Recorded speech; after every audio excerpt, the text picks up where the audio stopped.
It's War Martian here. Today I'm going to provide a combat tutorial for Skyrim. Something a bit different. So I'm going to start off with archery, my personal favourite. Now, if you're going to be interested in archery, there are a couple of points I can give you. First of all, if you're going to try and be effective archer, you want to hold the string you want to hold the button or the attack button all the way down, so you fully draw the string, and then you can fire a shot with maximum range and damage. If you're not going to, you tend to have a pretty pathetic shot that's going to do practically nothing. Now, another thing worth noting is trajectory. As your target is further away, your shot tends to get affected by trajectory. So here I've got the power button over the bullseye. So I release string, and the shot's down here. Now, if I apply trajectory to the shot and I aim above the bullseye, like so, you saw that shot? That was around the inner ring. Take my arrows back. Also, it's worth noticing, if you're going to be interested in archery, it might be worth using stealth as well and light arm to keep you agile. Stealth, so you get the bonus damage to your shots, especially your first shots. Next up, I'm going to talk about a typical sword and board sort of combat. So, a sword and a shield. So, say this is my opponent. He's attacking me. I raise my shield. It will block the attack. If he's going to power attack, I want to bash with the shield to stop the power attack. I use that if he's staggered, which is usually after a bash attack with a shield or a power attack from your sword. You should use power attacks if you're against a strong enemy and you want to stagger them, or if your opponent is blocking, it will break through the block. Please note, you have different power attacks available. So you've got sideways ones, you've got sprinting ones, decapitating ones. Well, a chance to decapitate anyway. It's also worth noting stealth combat. I myself am very adept with stealth combat. So get rid of shield. If you're going to be interested in stealth, it's worth taking up alchemy.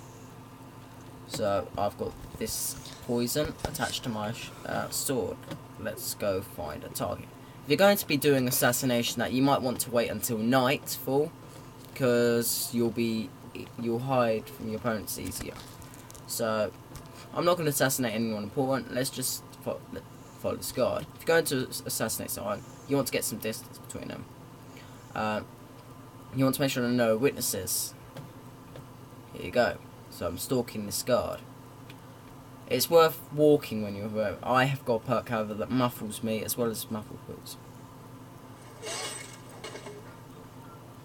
15 times damage because of the stealth attack and perks.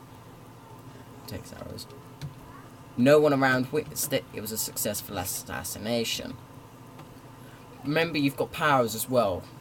I'm not going to demonstrate all of them. I myself would have, so I get command ally. I can make an ally a animal my ally. Embrace of Shadows, a vampire unique ability, but turns you invisible and improves your night vision. If you and you're impossible to detect, or close enough to it. Other powers, you've got the Ritual Stone. It's one of my favourite stone abilities, but if I go back to the guard I assassinated and activate, it raises all the dead around you to fight for you. In this case, there's only one, so it's not the most beneficial. Very useful in a longer battle. You've got Vampire Seduction, which calms people. Vampire Servant, reanimate a very powerful dead body to fight for you. Vampire Sight, you've got Nightingale powers. In my case, it's absorb 100 points of health from the target. Also, do not forget magic. They can really turn the tide about. I myself not very adept at magic, except conjuration. I love conjuration, being able to summon people to fight for you, etc. And shouts. Never overlook your shouts. They are extremely powerful. I'm sure you guys know most of the shouts though. Factory Rest, I've got one iron unlocked. Right, so you got these are the shouts I've got, and active effects as well. These are really useful.